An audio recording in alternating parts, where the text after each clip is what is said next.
Hello, welcome to my class. Today's class is related to important terminologies which is related to pregnancy, and you have to know those terminologies while doing antenatal examination.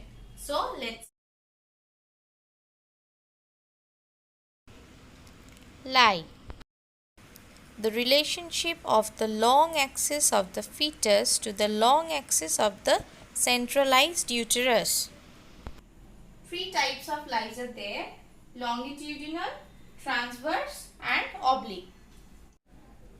So first one is lie. Okay, the relationship between the long axis of the uterus with the long axis of the fetus. Like if the fetus is in this position, so this is the long axis of the uterus and this is the long axis of the fetus. That means this is the longitudinal line. Similarly, if suppose this is the uterus and the fetus is lying in this position, this is also longitudinal line, right? So in this picture, this is the long axis of the uterus, and in the both pictures the fetus is lying horizontally. Okay, this is called the transverse line. Here this is the long axis of the uterus and the fetus is lying diagonally, right? This is the long axis of the fetus. So this lie is called oblique lie. Presentation. The part of the fetus which occupies the lower pole of the uterus. Presentation. The part which occupies the lower pole of the uterus. So here we can see the presentation is cephalic presentation. Okay. If it is vice versa, then it will call podalic presentation. Presenting part. The part of the presentation which overlies the internal os. Presenting part, right? When we are doing part vaginal examination, then we can only feel the presenting part, right? So like if the presentation is cephalic presentation, so the presenting part may be face, brow, okay, or vertex. Attitude. Relation of the different parts of the fetus to one another. Commonly, fetus in utero maintain flexed attitude. Denominator. It is an arbitrary bony fixed point on the presenting part. So when the presenting part is vertex, the denominator is occiput.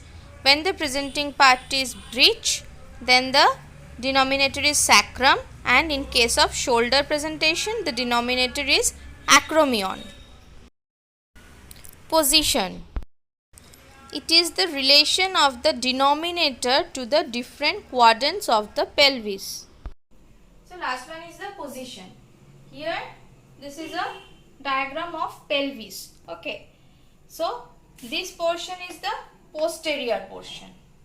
These two portions are lateral portion and this portion is anterior portion. For clinical purposes, the pelvis is divided into quadrants and the equal quadrants, and each quadrant is of 45 degrees.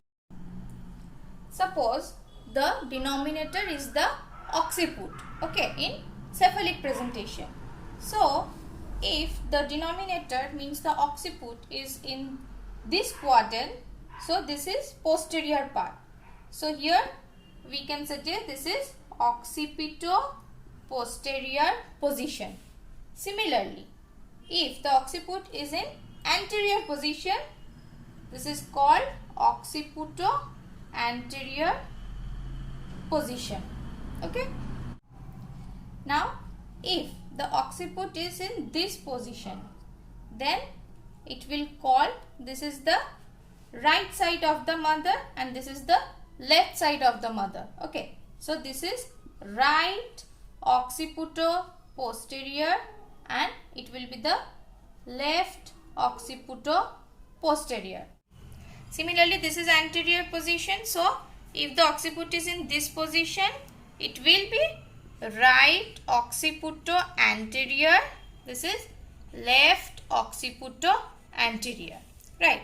So, remaining those, this is the lateral position. In the obstetrics, we have called this is transverse line. Right. So, if the occiput is in this position, this is right occipito-transverse. This is left occipito-transverse. Hope I am able to teach you today's topic. But if there is any doubt, you are always welcome to write in the comment section. I am surely get back to you. Wait for my next video. So keep in touch. Until then, take care of yourself and others. Okay? Bye-bye.